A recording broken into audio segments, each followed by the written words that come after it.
guys. Well, okay. This is gonna be my first video.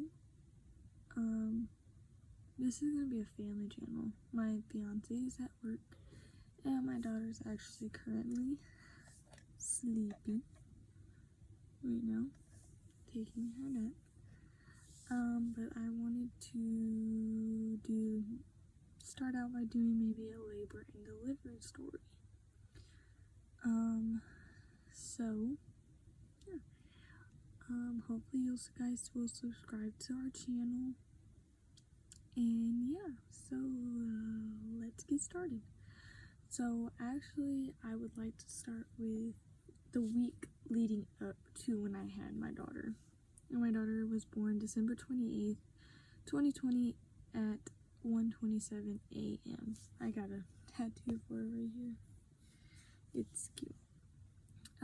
But so the week leading up to it, let's see, before Christmas, my last doctor's appointment before my scheduled induction, which was voluntary, I wanted to get induced because I felt as though the baby was bigger than what the doctors were telling me. And so they scheduled me for my induction on December 27th, 2020 at 7 o'clock in the morning. My last doctor's appointment, I can't remember what day it was exactly. I think it was December 20th or 22nd, something like that. And they were supposed to do a membrane sweep. And a membrane sweep is basically where they go in and they detach the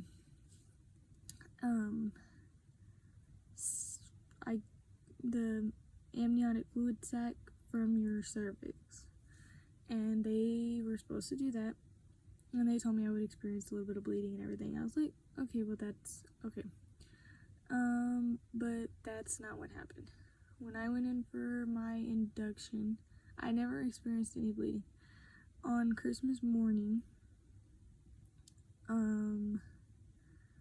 I started having like small contractions here and there.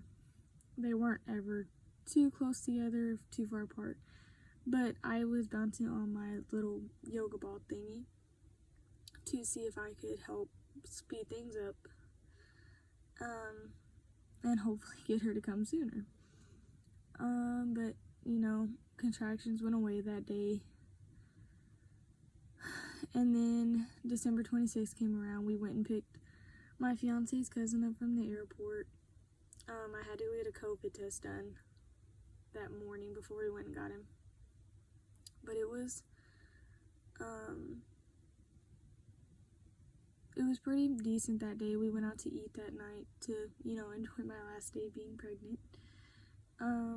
But so when we got home, we made sure we got everything packed up and ready to go. My doctor never told me if I could eat before going in, so I just didn't eat after 10 o'clock that night. Or the night before.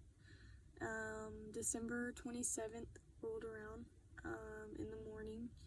I got up. My aunt, who was actually my labor and delivery nurse, she texted me and told me if I ate anything, and I said no. And she told me to go ahead and eat some eggs or something to have food in my system because I won't be able to eat the entire time. I knew I wouldn't be able to eat, but for some reason I was so nervous, I didn't really feel like eating. So we said goodbye to everybody because only my fiance was allowed in the delivery room. And so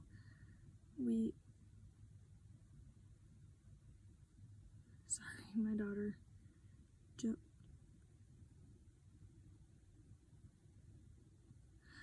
Sorry. And so we said bye to everybody. We loaded up the car and we went to the hospital. The hospital was like 10, maybe 15 minutes up the street from my house. From my old house.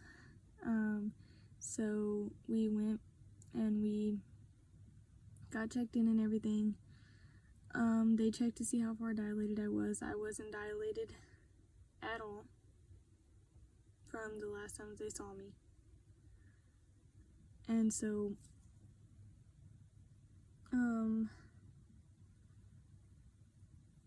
when I got there, they did this, I think it's called Cytotec. I got dressed in the gown and everything. They strapped me onto the contraction monitor and was monitoring the heartbeat and my contractions and everything. Well, I wasn't really having any contractions. They put my IV in. They put it right here on like the inside of my wrist right here, pretty much. And once they put the IV in, they started Pitocin, or they went and grabbed Pitocin, which is the stuff that helps induce labor. They started me on Pitocin, and then I started having contractions, but every time they kept coming in to check me, I was barely at a 1. So, you know, I started getting a little worried. I was like, I really hope I don't end up having to have a C-section. But whatever is best for me and the baby was what was best for me and the baby. So they gave me another dose of Cytotec. They upped my Pitocin level, and we went from there.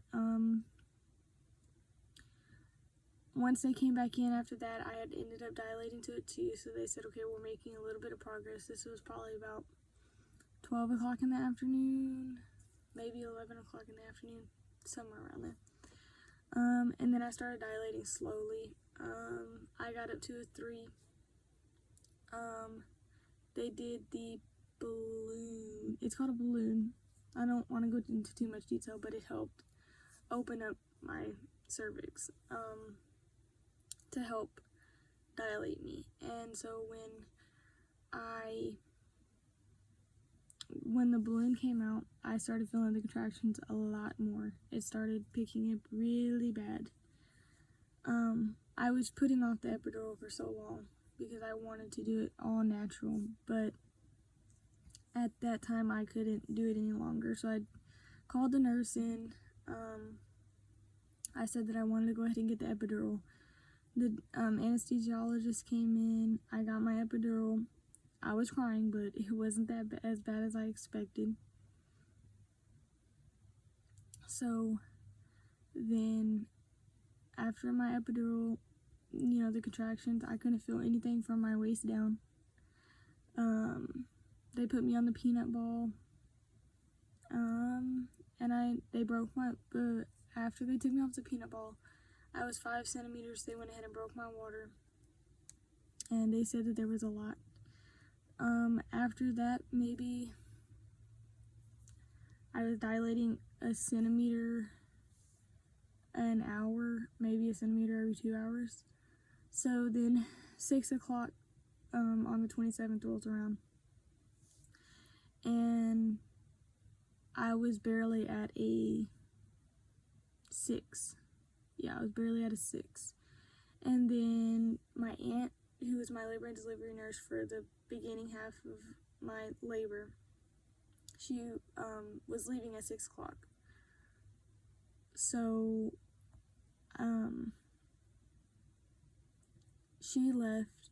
She left me with a good nurse.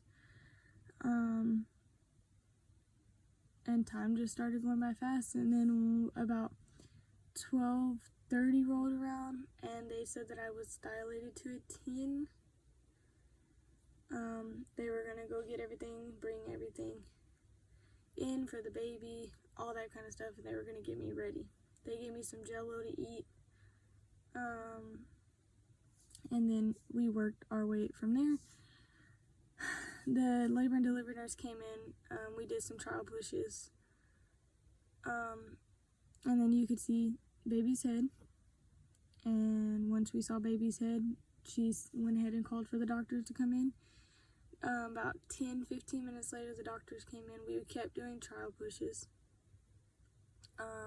Doctors came in, got everything ready. I pushed for an hour, and then she was born at 1:27 a.m. Weighing 6 pounds 15 ounces, and she was 18.11 inches long. And then everything just felt surreal. Yeah, no, I never pictured myself being a mother at this age. I was 19 years old when I had her. I got pregnant when I was 18. Well, technically, I was still 18 when I got pregnant, but like that same month that I found out, I turned 19. But, baby girl was placed on my chest. Yeah, and then about an hour, maybe two later, we got sent upstairs to postpartum. My postpartum was not as bad as I was expecting. It went pretty easily. I did have to have stitches. It was a very lot of stitches, but you know, I pushed through and everything. We got discharged December 29th, so the day after she was born. December 29th at 12 o'clock p.m. we were discharged. And then we came home. And it came to find out that the reason why I wasn't dilating fast enough is because my last doctor's appointment, they did not strip my membranes. She said that she did it. It was in my notes and everything, and she did not strip my membranes. So it was kind of angry towards her because, I mean, how do you say you do something but you didn't do it? But at the end of the day, we had a healthy baby born. But yeah, so that was my labor and delivery story. I was in labor for a total of 17 hours and 54 minutes, I believe. And then I pushed for another hour. And then she was here. So yeah, that was my story. Please subscribe to our channel. I might post another video today if I can. But other than that, I will see you guys next time. Bye.